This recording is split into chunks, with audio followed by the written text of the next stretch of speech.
Hello, and welcome to this special Piney News Report. As I've talked about for a while, we are going to look at pie charts at the service distribution on the railroad by branches. We're going to be looking at incomes. We're going to be looking at demographics, all that stuff. And what you're going to find is that a lot of the stuff that I've been saying is confirmed.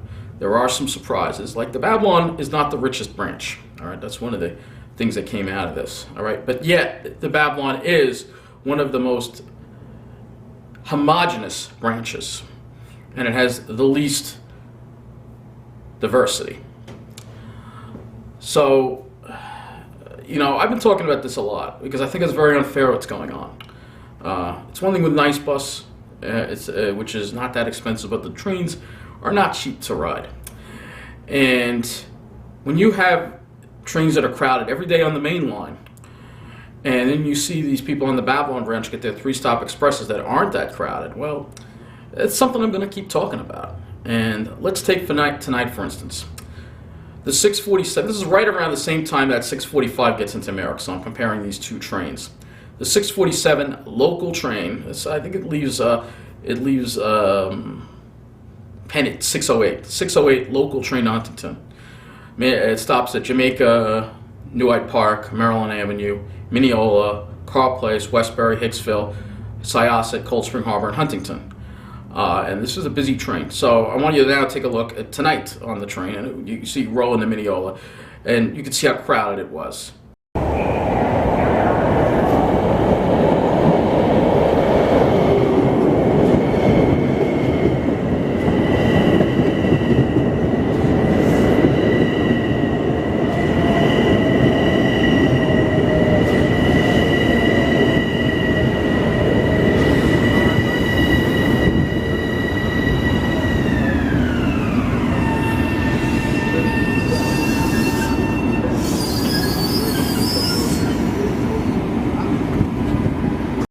And Mineola, as you see, it's not the first stop on the train.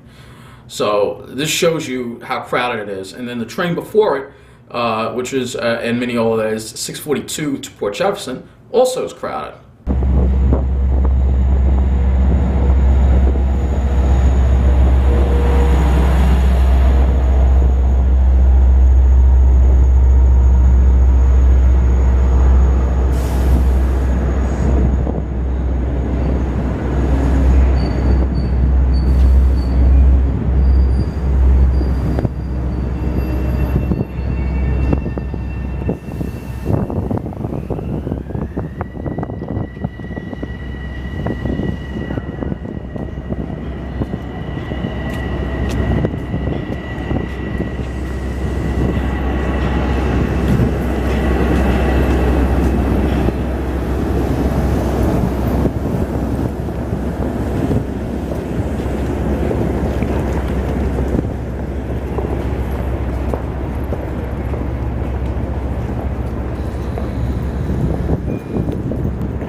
So if you live in Mineola, you may have a decent amount of trains, but they're all crowded.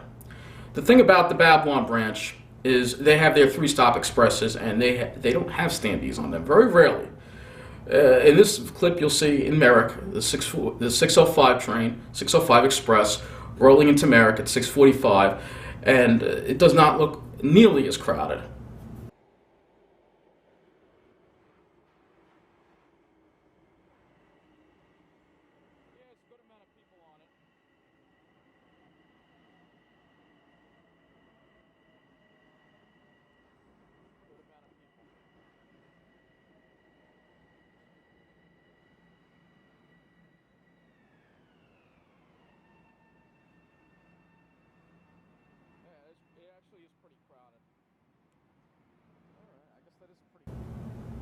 And that's your typical day on your Babylon Branch Express.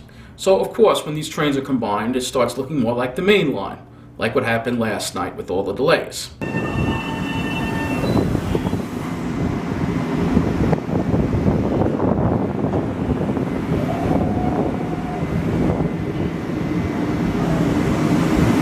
That looks more like your typical mainline train. And this is a problem that's occurring on the railroad because the service that we are getting is not inadequate on the main line. It's grossly inadequate. While the Babylon branch, I think, has a little too much service.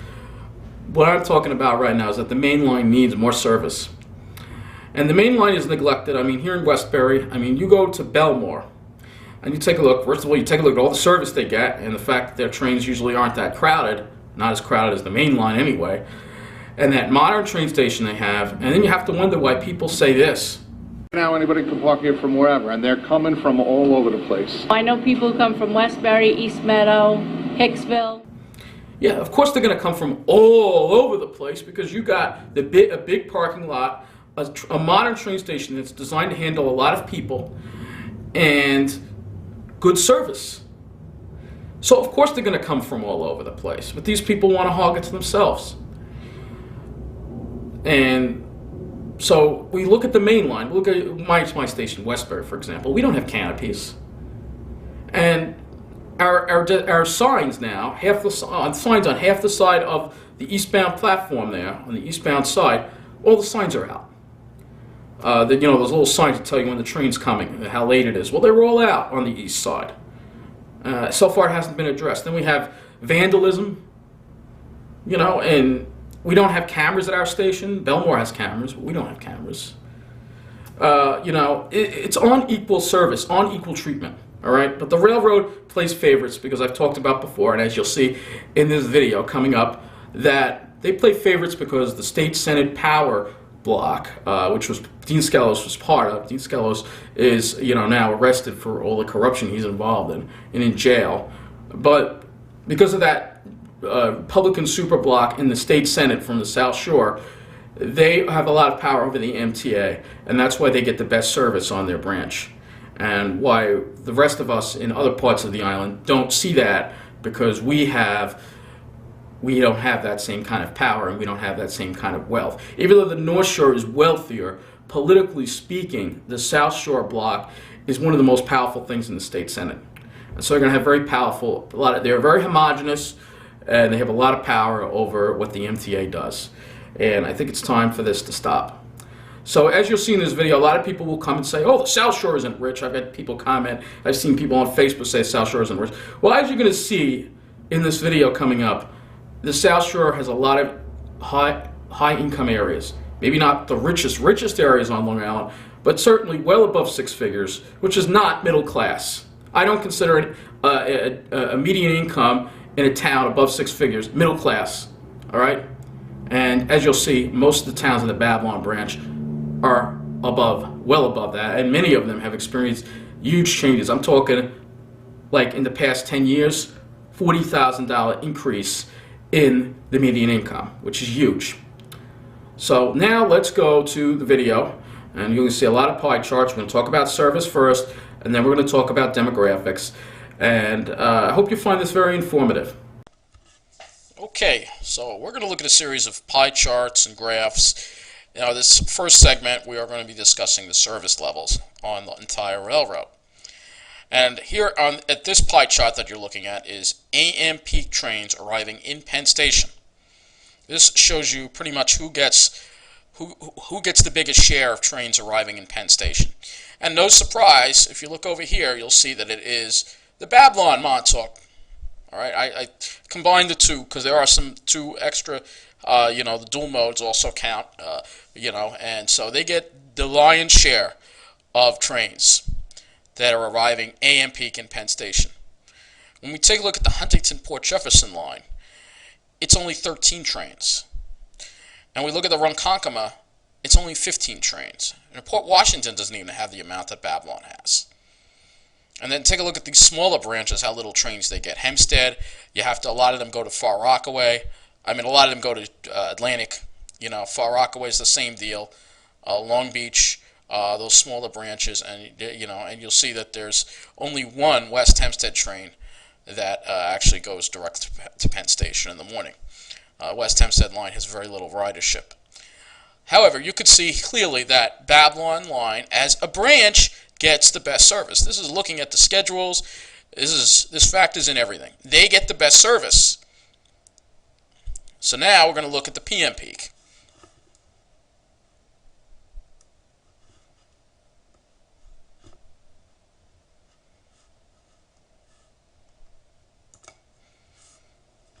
So this chart here is going to show you the PM peak. And as you see, it's a similar thing.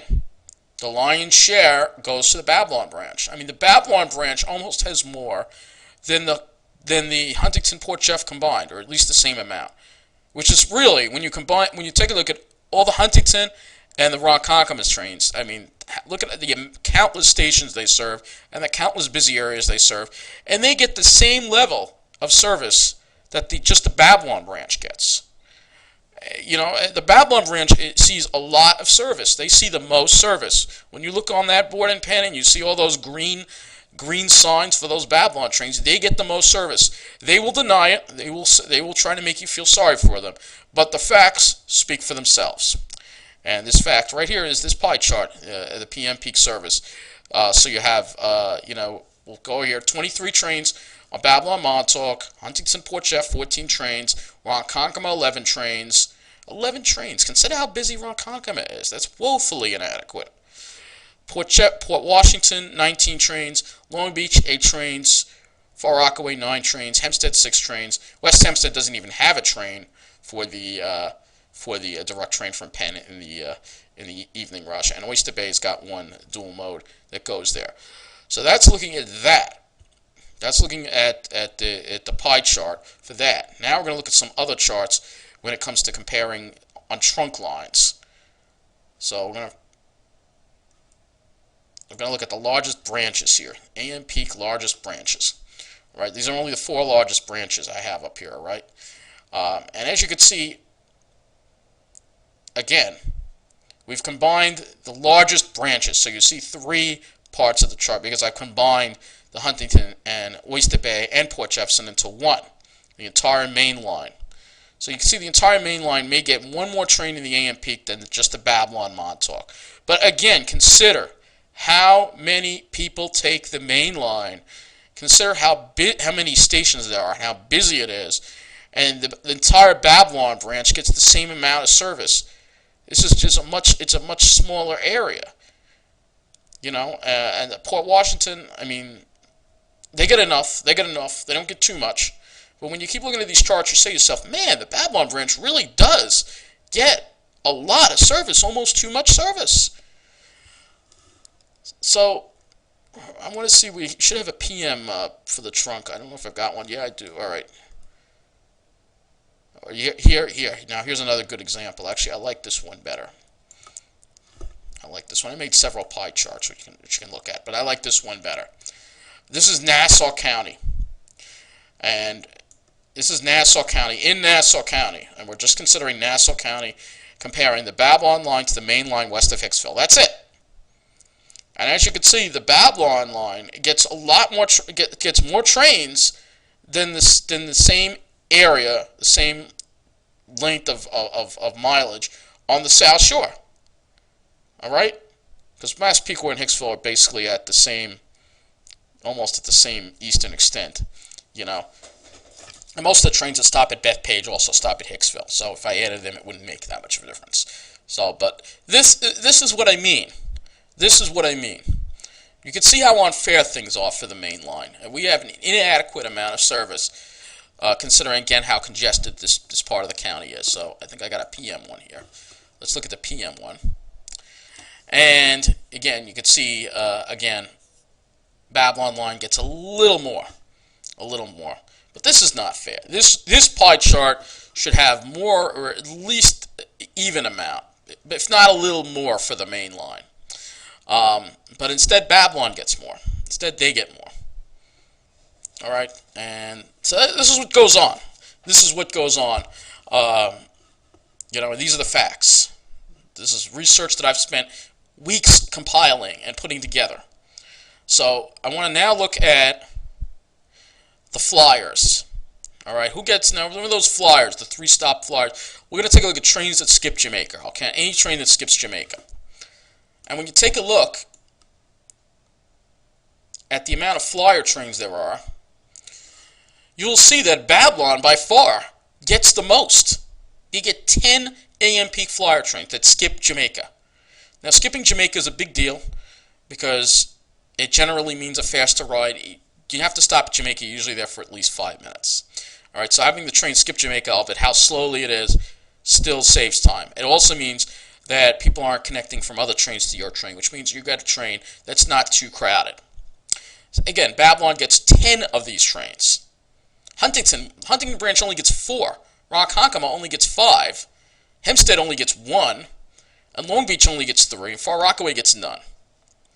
So, I think this is pretty pathetic here. I mean, this shows out and out, once again, the preferential treatment given to the Babylon branch. So now we're going to look at this in the PM.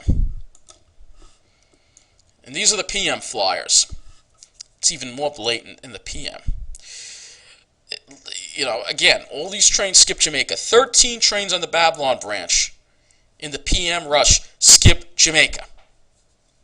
Meanwhile, us folks on the main line, even if we combine the two branches, Huntington and Ronkonkoma here, 4 and 4 apiece, we only get 8, which is still less than the entire Babylon branch.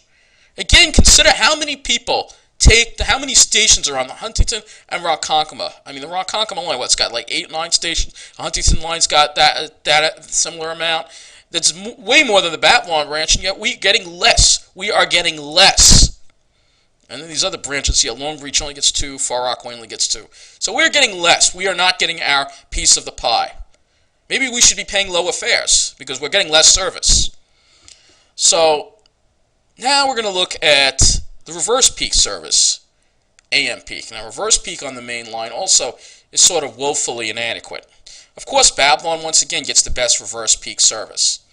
And these are the branches, considering the main line squeeze, 5 and 4 reverse peaks in the AM, it's not too bad, but guess which trains get a lot busier than these 7 Babylon reverse peak trains, which are actually not very crowded, they're empty. But the Huntington ones and the Ronkonkoma ones, they are packed. They are packed in the morning. All right, but yet because of the 2 tracks, we can't really have physically run any more reverse peak service because of that. And that's also a limiting factor in our entire service level. However, I don't think it explains everything. There's still room for improvement. So we're going to look at the PM now. PM reverse peak. Oh, that's flyer. No, that's not what we want. Gotta find it. Here we go. PM reverse peak. You can see the PM, Babylon and Port Washington can get the most. And look at how few Huntington and Ronkonkoma get. Again, only 4. And all these trains are busy. Busy! This 3rd track on the main line should have been built years ago. This is exactly why we need the 3rd track, because these reverse peak levels are insufficient for the amount of people using it. They really are. And this should have been priority for the railroad. Not the Massapequa pocket track, not all these station improvements on the Babylon branch. No, the money should have gone to getting that 3rd track in. That was really the priority here. So now we're going to look at, see what else do we got to look at, disruptions and cancellations. All right, I think I showed this before. This is your planned cancellations for the PM peak.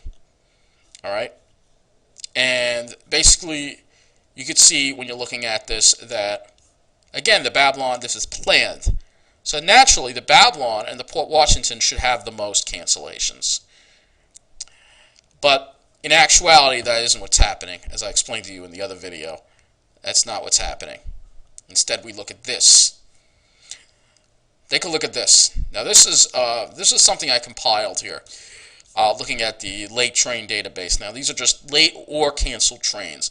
There's no, it's either late or canceled. So this is looking at January 2015. And as you can see here, it looks very different from the planned graph, doesn't it? Babylon doesn't even have a quarter of this. Huntington, Port Jefferson, you could look at all this yourself here. And this is January 2015, the entire month, just about. These numbers are rounded. They are not, perfect numbers, but they generally give you an idea of what it looks like generally, who has the cancellations. And again, these people on the Babylon whine that they're the only ones, they always get the most cancellations. Well, the facts say otherwise. The facts say otherwise, as you can see right here. So you see the facts right here. And a lot of this could be weather related. It's not necessarily problems in Penn Station. It could be weather related or a problem on the main line, but it shows how unreliable the rest of the system is. The Babylon branch is the best, most reliable part of the railroad. And so is the Port Washington. Those are the two right there. But the other branches have problems frequently, especially on the branch level, main line, crossing gates, cars, because we don't have an elevated structure like the Babylon branch has. We don't have any of that. I believe I have another one of these for the summer. Actually, this one is the recent one now. This is an exact number. This is from this February 1st through 10th. And again, as you can see, these people on the Babylon branch whine that they're the only ones. Oh my God, yes, they do have the highest amount of disrupted trains. However, they do have the most service. Duh, it makes sense. All right? So, but you take a look and you see look at how many Huntington trains get canceled, or delayed. Port Jefferson, look at how many Ronkonkoma trains. So when you took a look at the main line, and you put the main line as a whole, we wind up having more disruptions than the Babylon branch.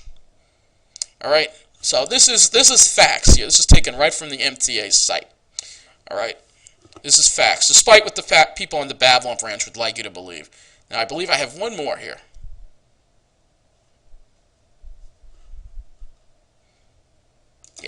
Here's this one.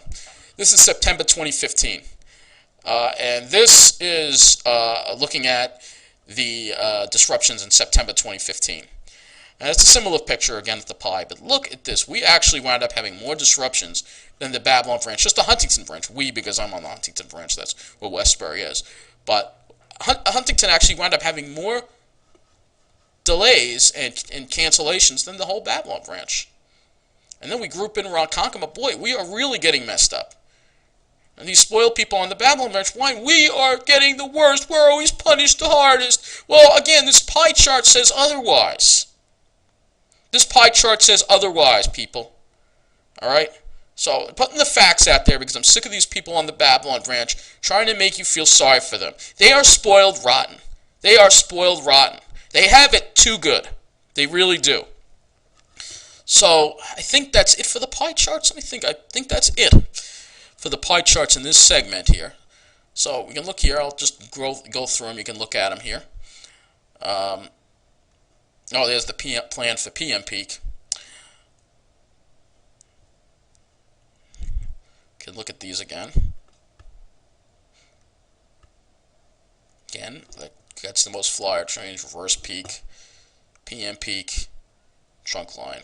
All that stuff. So when you look at this, I'm just going to leave it with the PM peak flyers here in this segment. But as you can see, Babylon branch gets the most service, and yet they complain and complain and complain when their trains are canceled.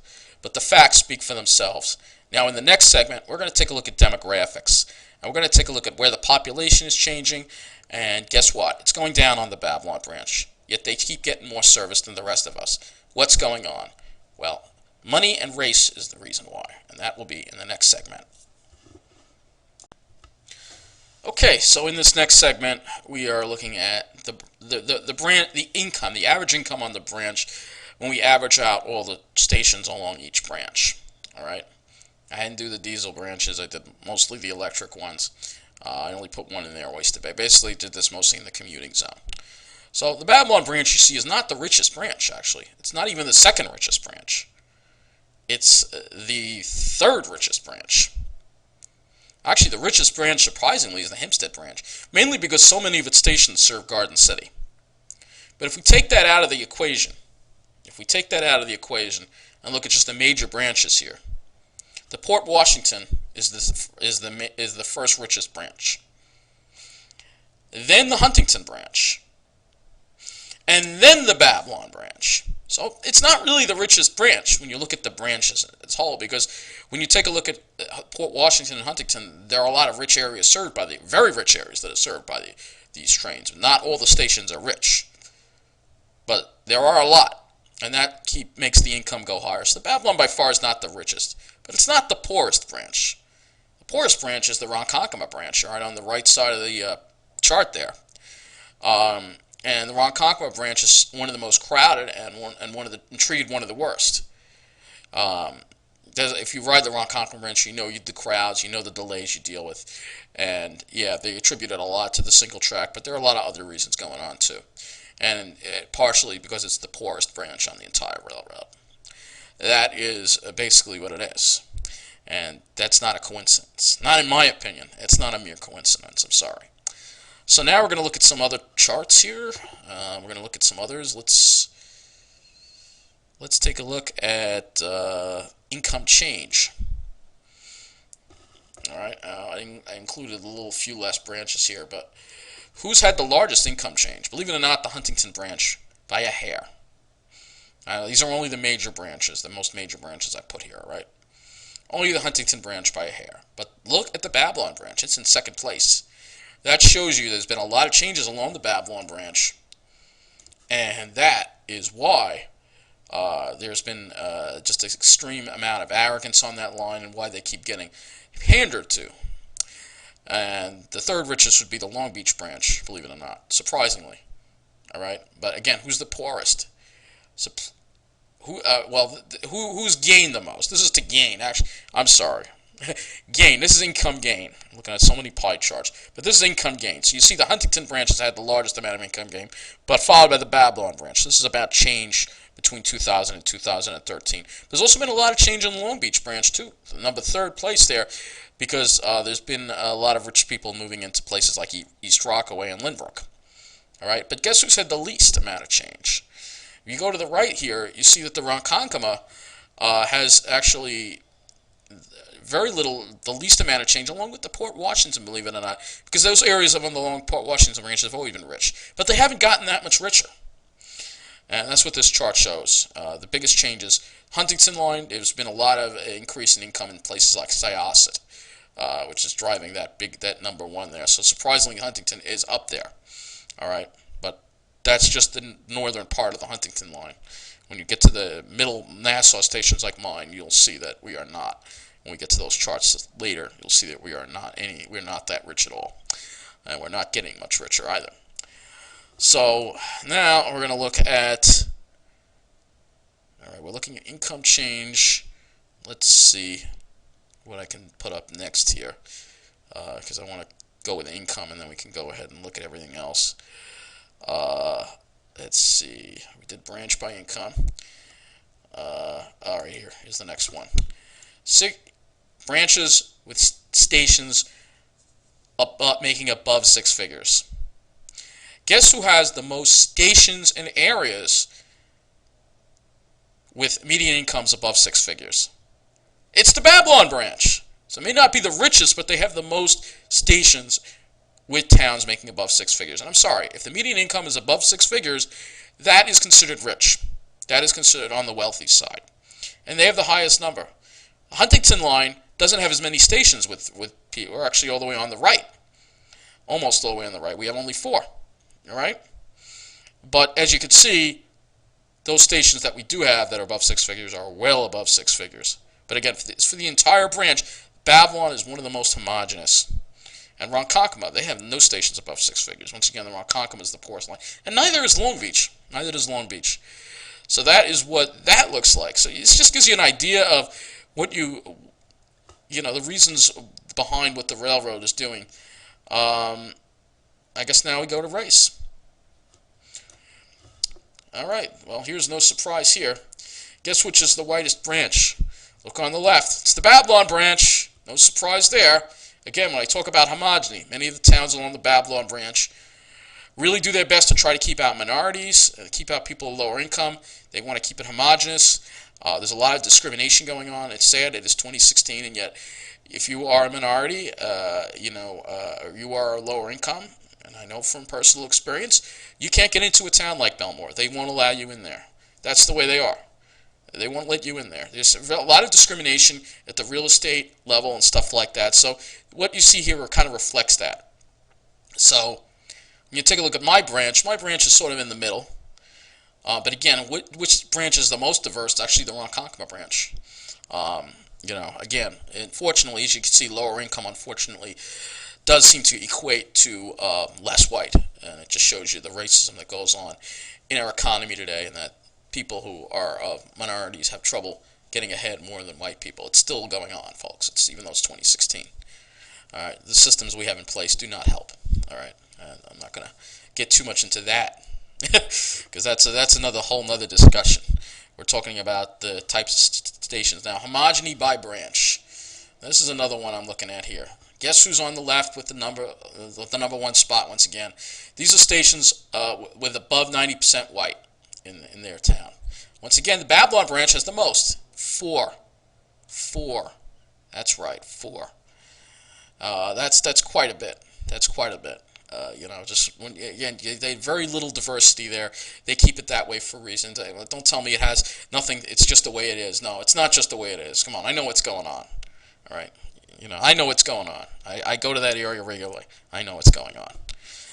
Now we're going to look at population. Population changes. Well, we're going to start first with the population by branch here. Let's get this one over here. And this is the population by branch. And you can see the Babylon branch does have the highest population of the branch, of the entire branch. But you've got to remember all the stations it has. So it does have a high population. When you take a look at the Huntington branch and the Ronkonkoma branch, not quite as high. All right, Port Washington has even less population. But the changes that are occurring in population are very interesting. All right. Now remember, these are from the best of my ability gathered, and this does not reflect ridership at all. All right. This is just looking at the towns with stations along these branches. The fact is, the main line gets an extraordinary amount of people that come from other towns that don't have train stations, so the ridership here doesn't reflect it. And you take a look at Ronkonkoma, for instance. You take a look at the Ronkonkoma. Right. Ronkonkoma station gets people from all over that middle part of Suffolk County. All right. So that's one of the busiest stations on the line. So this is not telling as far as ridership goes. It just tells you the population. It's just something I put together. It's not really, it's not really something that is going to be. This, of course, is from 2013, but this is not something that is going to really tell you about ridership too much. But it's the population changes. When we take a look at population declines, where are people moving on Long Island? You'll see that the Babylon branch actually has the biggest decline, because the Babylon towns have gotten taken over by rich people, and people are getting priced out. They can't afford to live there anymore. You can't afford to. If you want to buy a house in Belmore, you're going to need at least $400,000. You'll get lucky. Maybe you get something for $400,000. The taxes are high, and if you want to rent, the rents are high. You can't get in there. You got to be rich to get in there, and that's why people are getting priced out, and that's why you see the biggest population decline. Next would be Long Beach. Again, it's kind of matching the changes. It's interesting that the two towns that had the biggest income, the two branches that had the biggest income jumps, some of the two also had the biggest population declines because people got priced out. And some of the least amount of declines are on Huntington, the lower end, on these other branches, Ronkonkoma, Port Washington, Hempstead, and Oyster Bay and Far Rockaway. All right. Now we're going to look at the population increase. And this is all since between 2000 and 2013, by the way. So it's a 13-year population change. Population gain. Who's gained the most population? Who's gained the least? Well, the most has been along the Ronkonkoma branch. And as you can see here, the Ronkonkoma branch is number one, 31.4% average population gain along there. That's quite significant in 13 years. When we take a look at how little the Babylon branch has had, only 8.2. When service has been increased, who's had the most service? The Babylon branch. Shouldn't the service be going to the busiest places? Ronkonkoma, Huntington. Those are the ones that should be getting more service. As far as these other branches go, I'm surprised that Oyster Bay gained some population. Even Far Rockaway gained some population. All right, but the lowest numbers, like Hempstead, which is mostly Garden City people, and some people from I forgot that town, like Stewart Manor or whatever on the West Floral Park. And Long Beach hasn't really gotten much of a population gain either. Same, and this also has something to do with the hurricanes and stuff too, Sandy and all that. But as you can see, this just reflects to show you that people are moving to the middle of the island because that's where they can afford to live. People can't afford to live on the shores, especially the South Shore, because it's got priced out by all these rich yuppies moving in. All right. So let's see. I think that will be it for all these charts. Let's see. I think that's it. So That's it for this segment.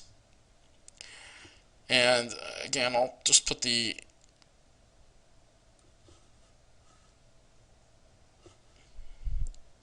we did population. Did we do population? You did the population. I'll go back to the population. Oh, population by station. Okay, now this is interesting. This is an average of the average population in each station on each branch by looking at each town. So this one's actually quite important. This is when you take a look at all the stations and you average out what's the mean population at each station, not the total from all the stations. And so when you take a look at the mean population at each station, you see that the Ronkonkoma is on top, and the Babylon is number 2. And then as you move toward north, toward the Huntington branch, you see it goes down. So that's pretty interesting. But anyway, in the next segment, and the final segment, we're going to be looking at individual stations and show you exactly the changes going on at these individual stations in the areas. And you'll be surprised. And people say Wantar isn't rich. Well, when you see these numbers, you're going to definitely say Wantar is rich. Okay, so here is a bar chart of Long Island Railroad Babylon branch incomes 2013. This is 2013. This is already 3 years ago. All right, and as you can see, a lot of six-figure incomes up here. A huge amount of six-figure incomes. And so, just look. You can take a look at the towns, like all these towns on the South Shore. These towns used to be middle-class towns. These South Shore Nassau towns, places like Massapequa, Belmore, Wantar. I'm sorry, this is not middle class. Massapequa, Park, 107,649. Massapequa, 120,154 median income. Seaford, 106,800. Wantar, 123,300. This is rich. This is upper class, upper middle class. All right. Belmore, all six figures. Look at Merrick, 130, the richest town on the entire branch, 133,582. That's their median income. Meanwhile, unfortunately, you look at the lower income areas and you see, look at how low Freeport is. Look at how low Baldwin is. These are also the towns that also are the least white, unfortunately. And you also look here, Copeg is down there too a little bit. So as you can see, not every single town along the Babylon branch is rich, but most of them are well off. Most of them are well off. Now we're going to look at the income changes. Sure, I want to get to the income changes. There we go. Income changes from 2000 to 2013. Now look at these income changes. And again, huge changes here, particularly those Wantar, Belmore, Merrick. It's interesting, right? Those flyer towns. Look at that. They have had the biggest increase in income. No surprise. I mean, this is in 13 years, 40,142, and it's still going up. Because all these Wall Street brokers are moving in. You know, like the guy who says, they're coming from all over the place. He looks just the kind of Wolf of Wall Street type. And, you know, this is what's going on. This is what's going on. So you take a look, but take a look at towns like Freeport. They've hardly had any change. Copeg. So once again, the rich get richer and the poor get, I'm not endorsing Bernie Sanders or anything like that. I'm not going to vote for him. But he has a lot of points. This wealth inequality thing is real, and it's getting worse. It's just that I don't think his plan is the solution. But anyway, that's off topic again. So Rockville Center, Baldwin. I'm surprised Baldwin had a bigger increase than Rockville Center. But that is your Babylon branch income change. You can see there's been a lot of income changes going on there. There's incomes. Now we're going to look at population. Now, some of the most populated towns, again, the poorest town is also happens to have the highest population, Freeport. And the lowest population, again, these rich towns here, because less people can afford to live there. So the population numbers aren't that high. Again, the areas that have lower incomes generally have more people in them because those are where that's where it's cheaper to live. All right, you get priced out of the nicer towns. Freeport, unfortunately, is not a very nice town, especially around the train station. It's unfortunate. It doesn't mean everybody there is bad. It just means that the problems are dumped into lower income areas constantly, time and time again. It's very unfair. Population change. All right, this is a population change, 13-year population change between 2000 and 2013. And as you can see on the Babylon branch, which towns have increased their population? I'm surprised Freeport's actually gone down. But Baldwin's increased its population, Copeg has increased its population, and just a small increase for Amityville. But the rest, especially those towns, those flyer towns, they went down. Babylon had a huge increase too, because people got priced out. So you're actually having less people afford to live in these towns with good train service, because these rich people are coming in and pricing everything out for them. And this is what's going on. These are the facts. Now we're going to look at race. Here we go. Look at all the white towns there are. Again, look at all these white towns here. It's crazy. It's crazy. This is obviously some illegal real estate doing that's going on. All right, it's still happening in 2016. That's the only way they keep it like this. You know that. Massapequa Park, Massapequa, Seaford, Wantaw, Belmore. Belmore, America are even a little more diverse, but especially Wantaw and these towns here, very little diversity. Again, unfortunately, the lower income towns have the most diversity. Places like Freeport, Baldwin. Again, because the minorities are kept out of these other towns, and they're kept from opportunity to make more money so they can move to those towns as well. This is what's going on in 2016. Well, this is from 2013, but you know it's still going on today. So, all right, we already looked at Inc. We looked at this already. So I think we looked at all the Babylon branch data. Yeah, we looked at all the Babylon branch data. So we are going to go to a different branch. So let's go ahead and go to Huntington. Huntington. You don't see as many towns above 6 figures here. I wish I could go back and forth between Huntington and Babylon here. Yeah, all right. Well, we will do that. But again, I'll review each branch and then we'll get through it. Now, this I didn't do every single branch, all right? But Huntington, you can see, again, median income, mostly middle class. If these are actual middle class numbers here, 90,000, between 90,000 and 80,000, that's median income. That's middle class for Long Island, all right? It may seem wealthy compared to other areas, but that's middle class for Long Island. All these towns here, Hicksville, Westbury, Carl Place, Mineola, middle class towns. And you see the way we get treated by the railroad, all right, especially Westbury and Carl Place. All right, the richer towns, Syosset, Cold Spring Harbor, Huntington. Here's very interesting, is that these towns here on the left wind up getting more service on the weekends. They get that half-hourly service, yet here in Westbury, Carl Place, we only get an hourly service. Isn't that interesting? Why is that? Because I think we have higher ridership. So when you take a look at the population, you'll see that we really should be having the half-hourly service. So Maryland, obviously, rich, that's Garden City, very rich area. But New Hyde Park's middle class too. So mostly middle class towns. Again, there are a few very rich towns, but by and large, Huntington has more middle class. Huntington branch has more middle class towns on it than the Babylon branch does. So now we're going to look at that population. We're going to look at the median income change first. Median income change. Again, the changes that have occurred. There have been, this is only the rich getting richer. Look at how small our here in Westbury was. Most of them have very small middle class. Middle class aren't getting richer. You're getting poorer, if anything. But the rich keep getting richer, isn't it? Syosset, Cold Spring Harbor, Huntington, they got a lot richer, didn't they? Same thing for Garden City. And New Hyde Park, too, for some reason. Rich people are starting to move into New Hyde Park and drive there, start pricing people out there, too. And I think you're going to see that in the population change. Well, yeah, Hyde Park's still doing well. So look at all these positive population changes here that have occurred. Actually, I should be looking at the population first. So, again, you can see a lot more population here.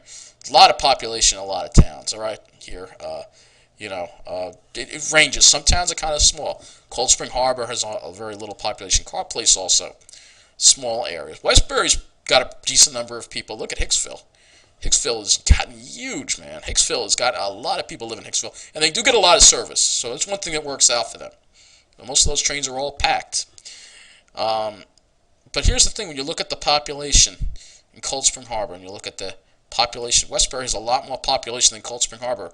Yet Cold Spring Harbor gets a lot more trains than we do on the weekends. That just does not seem right. Once again, they get a train every half an hour. All the Huntington trains stop there. Yet it's only every other Huntington train that stops in Westbury. That's messed up. I'm sorry, it's messed up. And you know why it's going on. So now we're going to look at the population change. And you see a lot more of our towns have had gains in population, including some wealthier towns too, like Syosset. They've had gains in population. More people are moving here. More people are able to afford to move here. And there's less discrimination against minorities. So there are plenty of minorities that do well for themselves, and they are not allowed, still not allowed to move to places like Belmore. So they're moving to places like Syosset. Syosset has a growing Asian population, for instance. All right. So, see, so does Hicksville. So you can see the huge population gain. And of course, my town, Westbury, is on the top of that. Unfortunately, some of this population change is fueled by illegal immigration. Unfortunately, that's part of the reason why Westbury's numbers are so high. And it's really it would still be up there though, but it wouldn't be quite as high. Unfortunately, that's all. A lot of this is due. Some of this is due to illegal immigration, not all of it, but that's what that looks like. So, we looked at the population, Huntington Branch race. All right, so you can see there aren't as many white towns on the Huntington Branch. Mainly, the only town that's really white is Cold Spring Harbor. But other than that, I mean, there's a lot of diversity here on this branch. We got a lot of different cultures, and you see Westbury is by far the most diverse. Westbury has a lot of different cultures. Unfortunately, some of that's illegal immigration, but we also have a lot of different, immigrants from all over the place. Westbury is a melting pot and a community for all seasons, and that's a good thing. We don't discriminate here. Everyone's welcome, and you can see here that, generally it's more diverse here, more diverse. Not so many. You can see this is more of a normal-looking picture here, not unlike the homogeny you see on the Babylon branch. All right, I think that's all the Huntington. So now we'll go over to Long Beach branch. All right, Long Beach branch median income. I'm just going to scroll right through these real quick. You can see not really rich areas. Long Beach branch, again, the rich people really don't want to move along it. Service isn't great, and there's a lot more flooded. There's a lot of more flooding likely problems. Island Park used to be middle class, but it's become kind of lower class lately these days. Unfortunately, it used to be a nice area, but it's been having some problems. Income change. You can see Island Park barely increased their income. Long Beach, again, not huge increases. Average. Maybe a little on the high side. Population change. There's been a huge population loss again. Again, due to two factors. These rich people moving into places like East Rockaway and Center Avenue, which are by Lynbrook, so a lot of them will use the Lynbrook station. And also Long Beach has lost a lot of population due to Sandy and the hurricane threat there. Population, again, there's your population levels. There's a lot of population along the Long Beach branch still. Places like Oceanside and Long Beach are busy places, and the train service they get is not adequate, and they wind up driving to Merrick. And the problem with for the people in Long Beach is that now they're not going to even be allowed to park there. It's bad enough that they got, that person who wrote me and told me when he parked in Merrick, they didn't want him on their train, and we all know why that was going on. All right, race again, fairly diverse branch. Again, this is what most normal places look like. Well, Babylon branch sticks out as being very unusual in that regard. All right, Oyster Bay, I'm just going to quickly scroll through these Oyster Bay incomes. Despite being along the Gold Coast, you can see not really huge there as far as that goes. So, population, Glen Cove, by far the busiest place in the Oyster Bay branch, and where a lot of the riders come from.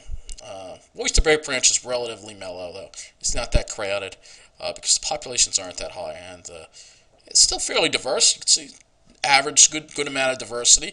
Here, again, you don't really see that homogeny. You only saw that along the Babylon branch. You're not going to see that on any of these other charts. So let's go here and look at the Port Washington branch. Income on the Port Washington branch. You see a lot of very wealthy towns, particularly Plandome.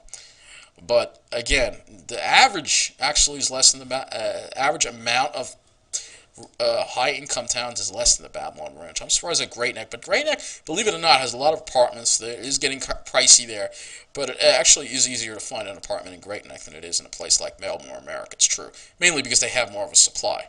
So that also reflects in the fact that more single people can live there and stuff like that. So with Port Washington, the data from the city, unfortunately, is missing. It's hard to get the data for all these places. Median income, that's your median income there, and you can see Port Washington is pretty high. Change. This is change. I'm sorry, median income change.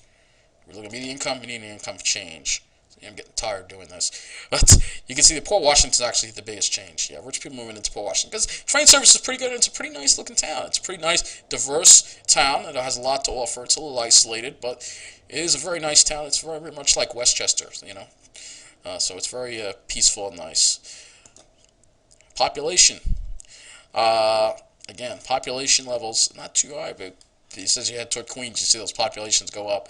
And this branch gets a lot of its ridership. I don't have all the stations here, but the biggest stations generally they get a lot of their ridership from. So a lot of people in Douglaston, Bayside, Little Neck use the Long Island Railroad. They don't do the Q12 to the 7, obviously. I don't blame them. This is pretty fast, much faster than going the other way. Even though it is more money, it's worth it. Again, race, again, more normal looking, fairly diverse, you know. So let's go to the Ronkonkoma branch. Median income on the Ronkonkoma branch. Ronkonkoma branch. Well, as you can see, it's a lot lower than the Babylon branch. It's like I said, we have the most. Some of these areas, places like Wyandanch, these are poor areas. Places like Brentwood, Central Islip, these are becoming poor areas too because the influx, unfortunately, huge influxes of illegal immigrants are being dumped in these communities, unfortunately, and that's negatively affecting the entire town, and it's unfortunate. So you have, again, fairly middle class. You know, these are true middle class numbers mostly. Ronkonkoma is fairly middle class branch. Median income change. How much change has there been? Not a whole lot. You know, I mean, again, these are average amounts of change, a little on the low end, especially when you look at places like Brentwood, Central Islip, and Wyandanch, which in reality probably have gotten poorer when you look at the real wages. It's barely an increase. Again, unfortunately, due to the influx of illegal immigrants being put in there and being an undesirable area, but people have no choice but to live there because that's all they can afford. This is what happens. When you go to the population change, you'll see that reflects that a lot of the population increases have been in places like that. Again, a lot of that has to do with the illegal immigrants, but also people who can't afford better areas or have no choice but to live in these places. So as you can see, that is what that reflects, and we can look at the population. You can see, look at these huge amounts of population here, huge amounts, very crowded, busy place, and you take a look at the amount of train service they get. It's woefully inadequate. These people of all should be filing Title VI complaints against the railroad because they are certainly being screwed big time, and we all know why that's happening. That's obvious when you look at this data. Again, race, you can see some towns I would say, are average with diversity. Some towns these also have very little diversity, mostly minority communities. Central Islip, Brentwood, Wyandanch. Unfortunately, illegals and minorities, they're steered into these communities, and it's not fair. Not fair, especially to minorities who are just, average citizens who, just go to work and do everything else like the rest of us, but aren't allowed to live in the better communities just because of what they look like. This is what goes on, and this shows, what goes on. Basically, real estate people are scum of the earth. They lead to the downfall of these communities by steering and putting all the poor people in one place. That just makes the community dangerous, and it makes it crime-ridden. Instead of having poor people live in regular communities throughout Long Island, they steer them into certain communities, and that keeps the poor people down. And it's not fair, and that's what's going on. And I think that's it. So that is it. That is it for this presentation. How it relates to service, as you can see, when I go ahead and I look at the Babylon branch, we just go right over to the Babylon branch again. Compare Babylon and Huntington. You see, when you look at the Babylon branch, you see how little diversity there is, how many people are being priced out of there because these rich white yuppies are moving in. And, you see the population incomes going up income changes. People are moving to these Babylon branch towns because they know they get the best service. And that's where these yuppies who work in the city, mostly finance jobs, want their trains, their nice little 3-stop express trains for themselves, and they always whine the most. But they get the best service, and it's still not good enough. It's time for a little more equality, not just on a railroad, but on this island. All right, we shouldn't be judged by the color of our skin, how much money we make. We are all, when it comes in the eyes of mass transportation, supposed to be equal, but that's not what's happening here. And I'm going to keep talking about this, and I want to thank you for watching.